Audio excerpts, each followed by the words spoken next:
La CGT traverse, on le sait, une crise profonde. Les grandes manœuvres pour remplacer son leader, Thierry Lepens, sont en cours. Bonjour Nicolas Barré. Bonjour Thomas. Au-delà de la chute possible, voire probable du secrétaire général, vous vous inquiétez de l'état de santé général du syndicat ? Oui, c'est un syndicat qui effectivement est en train de mourir à petit feu.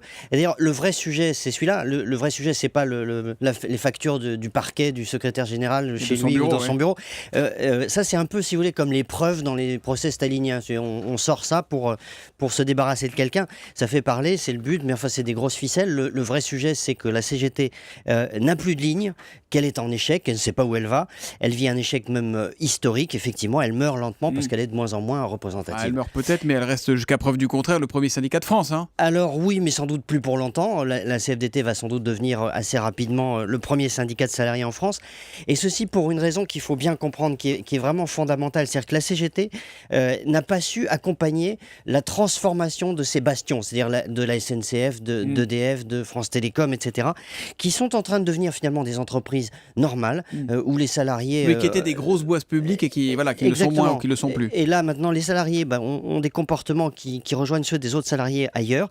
Cette transformation, donc, elle a été incapable de l'accompagner, donc elle perd de son influence. Et on le voit, d'ailleurs, aux dernières élections chez EDF, la CGT est arrivée à 50% tout juste, mais uniquement grâce aux retraités qui ont voté à 60% pour elle, et les actifs étaient à 40%. Donc on le voit, c'est le syndicat du passé.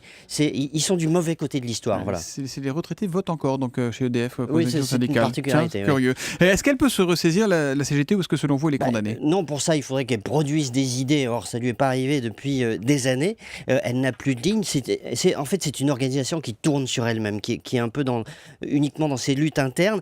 Ce qui pose d'ailleurs un problème plus large, puisque quand on veut faire des réformes, vous avez une CGT en perdition, vous avez un syndicat FO dont 30% des adhérents lorgnent vers le Front National, vous avez un MEDEF qui a un peu tendance à se radicaliser quand même en ce moment. Donc, il ne reste plus beaucoup d'espace pour un dialogue social constructif. C'est là le vrai problème. Or, c'est de ça qu'on a besoin en ce moment, notamment par exemple pour réformer le marché du travail. Attention que le dialogue social ne tourne pas définitivement au dialogue de source. C'est l'inquiétude de Nicolas Barré, directeur de la rédaction des Échos.